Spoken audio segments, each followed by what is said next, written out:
സാധാരണ പ്രസാധകന്മാർ പാലിക്കേണ്ട ഒരുപാട് നടപടിക്രമങ്ങളുണ്ട്, നിയമപരമായ നടപടിയുണ്ട്. ഇതിലൊരു നടപടിയും സ്വീകരിച്ചിട്ടില്ല. രണ്ടാമത്തെ കാര്യം, ഞാൻ എഴുതിക്കൊണ്ടിരിക്കുന്ന പുസ്തകത്തിൻ്റെ പ്രകാശനം ഈ DC ബുക്സിൻ്റെ ഫേസ് പേജിൽ വന്നില്ലേ, ഫേസ്ബുക്കിൽ എങ്ങനെയാണ് വന്നത്?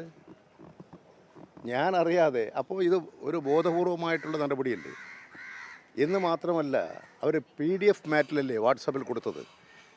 സാധാരണഗതിയിൽ ഒരു പ്രസാധകർ ചെയ്യാൻ പാടില്ലാത്തതാണത്.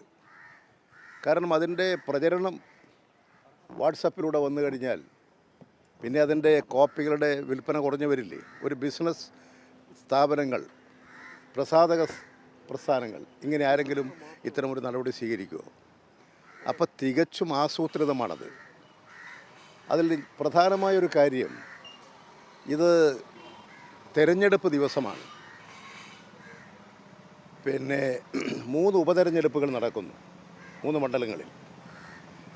ആ തെരഞ്ഞെടുപ്പ് ദിവസങ്ങളിലാണ് രാവിലെ തന്നെ ഈ വാർത്ത പ്രസിദ്ധീകരിക്കുന്നത്. ഇതാദ്യം വരുന്നത് ടൈംസ് ഓഫ് ഇന്ത്യയിലാണ്. ടൈംസ് ഓഫ് ഇന്ത്യയിൽ സാധാരണഗതിയിൽ ഇത്തരമൊരു വാർത്ത ലളിതമായി വരുമോ? ഈ വാർത്ത വന്നതിൻ്റെ പിന്നിൽ ആസൂത്രിതമായ നീക്കമുണ്ട് ടൈംസ് ഓഫ് ഇന്ത്യയിൽ.